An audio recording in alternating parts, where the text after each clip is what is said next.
সানবি আর Sarfaraz London চলে গিয়েছে পড়ালেখা করার জন্য। যাওয়ার আগে হচ্ছে দিশার সাথে একটা লাস্ট মিট ছিল। তখন বাজে অলমোস্ট রাত্রে 2টা। আমরা চলে গিয়েছিলাম গুলশানে। তনি আপুর সাথে আমরা যেদিন দেখা করতে চাই সেদিন আমরা ভোর রাত্রে বাসায় আসি। পোচ আপু সব লাইভ সব কাজ শেষ করে দেন। সানবি সারফারাজ আসে, দিশা, ওরা অনেক বেশি দুষ্টুমি করে, অনেক মজা করে। তারপর হচ্ছে আমরা কোনো একটা রেস্টুরেন্টে যাই, সেখানে বসে খাই। খেয়ে দেন হচ্ছে আপু একদম আমাকে বাসায় এসে নামিয়ে দিয়ে যায়। সবসময় আসলে ভিডিও করা হয় না। আমরা হচ্ছে যখন একসাথে অনেক বেশি আড্ডা দিয়ে গল্প করি। সানবি সারফারাজ দিশা একসাথে হলে তো মানে তাদের ঈদ, তিনজন এত বেশি মজা করে, এত দুষ্টুমি করে কি বলবো। তো আমরা চলে গিয়েছিলাম কইতে। আর এখানের পুবাটিটা দিশা, সানবি, সারফারাজ সবাই অনেক বেশি পছন্দ করে। স্পেশালি আমার অনেক বেশি পছন্দ।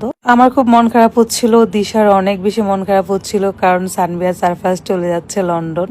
আমার দেখা অনেক ভদ্র একটা বাচ্চা হচ্ছে সানবি, অনেক ভদ্র বাচ্চা। মানে আমি খুব কম দেখছি যে সানবির মতো এত ভদ্র, এত অমায়িক।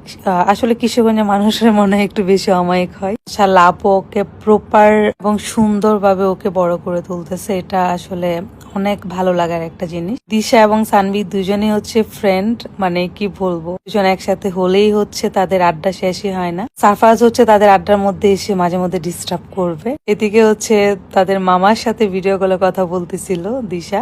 দিশা যেখানেই থাকে তার মামাকে মিস করবে না। প্রত্যেকটা আড্ডাতে হচ্ছে তার মামা না গেলেও তার মামাকে হচ্ছে ভিডিও কলে অ্যাড রাখবে। তো আমাদের খাওয়া দাওয়া শেষ। তনি আপু দিশাকে অনেক সুন্দর একটা ঈদ গিফট করেছে, সেটা পরে অবশ্যই আপনাদের সাথে ছবি ভিডিও শেয়ার করব। এখন মনে হয় 3টা বাজে প্রায়। সো আমরা এখন চলে যাচ্ছি। সানবিকে বাসায় নামায় দিছে আপু, সারফারাজ সানবিকে। আর আমরা হচ্ছে এখন বাসায় চলে যাব। আপু আমাদেরকে বাসায় নামিয়ে দিয়ে আসবে। সো এই সানবি এবং সারফারাজের জন্য অনেক অনেক শুভকামনা। সবাই ওদের জন্য দোয়া করবেন। তো রাত অলরেডি 3টা বাজে। এই যে সারফারাজকে লাস্ট টাটা বলে দিচ্ছে দিশা। সারফারাজ অনেক বেশি মন খারাপ করে আছে, দেখেন বেটা চিন্তায় পড়ে গেছে, বেচারা লন্ডন চলে যাচ্ছে দিশাকে রেখে।